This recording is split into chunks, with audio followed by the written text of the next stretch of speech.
हम अनंतनाग में यहाँ पे यहाँ के जो स्पेशली कैंसर पेशेंट्स हैं उनको बेस्ट ट्रीटमेंट देने के लिए यहाँ पे आए हैं। हमारा मोटिव जस्ट जो head and neck cancer patients हैं जिनको हम ENT ऑन्कोलॉजी बोलते हैं, उनको कैसे बेस्ट ट्रीटमेंट लिया जाए, तो वहाँ पे यहाँ पे आके हमारे साथ एक सेकंड ओपिनियन ले सकते हैं, so that we can guide them in a nice way.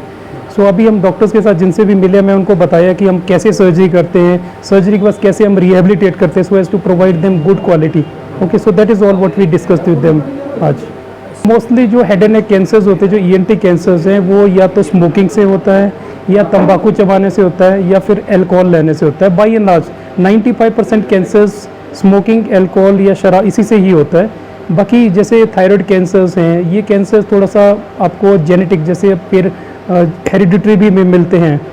सो इसके अलावा कुछ और जैसे आपके सलाइवरी ग्लैंड ट्यूमर्स हैं, nasopharyngeal tumour, salivary gland tumour specially, उसमें कुछ वायरस का रोल भी रहता है। एंड रिसेंटली गले का कैंसर है, उसमें HPV वायरस का एक इंपॉर्टेंट रोल है जो अभी वेस्टर्न कंट्रीज़ में आ रहा है। बट बाई एंड लार्ज ये कि अगर टोबैको, अल्कोहल, स्मोकिंग हम बंद करें तो ये रिस्क कम हो सकता है। बहुत लेट आते हैं, जैसे आज हमारे पास एक पेशेंट आए थे, वो उस समय कैंसर उनको जो जब हमारे पास वो आए थे उस समय आज मेरे पास आए, जब मैंने उनसे हिस्ट्री पूछा था तो वो बोलते हैं कि जनवरी में मेरे को खून की उल्टियाँ हुई।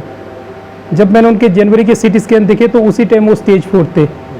सो ये ज़रूरी नहीं है कि जब सिम्टम्स आए तो डिजीज़ अर्ली है। सो अगर आप फॉर एग्जांपल जैसे मुंह का कैंसर है, अगर उनको लगता है कि माउथ में, अपने मुंह में किसी भी तरीके का अल्सर है जो भर नहीं रहा है और स्पेशली जो पेन फ्री है, सो वो डॉक्टर्स को ज़रूर दिखाना चाहिए, वो कैंसरस हो सकता है। जो भी अल्सर है जो 2 वीक से ज़्यादा हो गया और जो भर नहीं रहा है, जो इम्प्रूव नहीं हो रहा है, always consult your ENT surgeon जो भी आसपास में है, वो बताएंगे कि इसमें कैंसर का रिस्क तो नहीं है। सिमिलरली कोई भी लंप है, स्वेलिंग है, उसमें भी हमेशा दिखाना चाहिए। आवाज़ अगर चेंज हो रही हो जो ठीक नहीं हो रही हो, और पेशेंट को खाना खाने में दिक्कत है, खाना निगलने में दर्द हो रहा है, they should always consult to the nearby जो भी ENT सर्जन्स हैं। कैंसर होता है उसमें तकरीबन 80% पेशेंट अच्छी लाइफ जीते हैं। जो 20% हो तो उसमें या तो दोबारा कैंसर वापस आ जाता है या फिर यही कैंसर वापस रह जाता है। सिमिलरली जो advance stage head and neck cancers होते हैं उसमें तकरीबन 60% पेशेंट अच्छा करते हैं।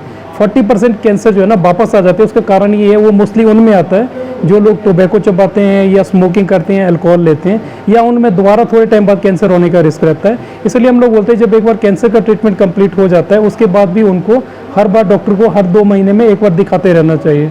अनंतनाग में हम लोग जो 4th संडे होता है हर महीने का, उस दिन मॉर्निंग आवर्स में 8 to 12 o'clock के बीच में आते हैं, और न्यू बाबा सेंटर है हमारा यहाँ पे जो ये सर्विसेज प्रोवाइड कर रहे हैं। मेरे साथ वहाँ पे पल्मोनोलॉजिस्ट डॉक्टर साहब भी आते हैं, CTBS सर्जन्स भी आते हैं।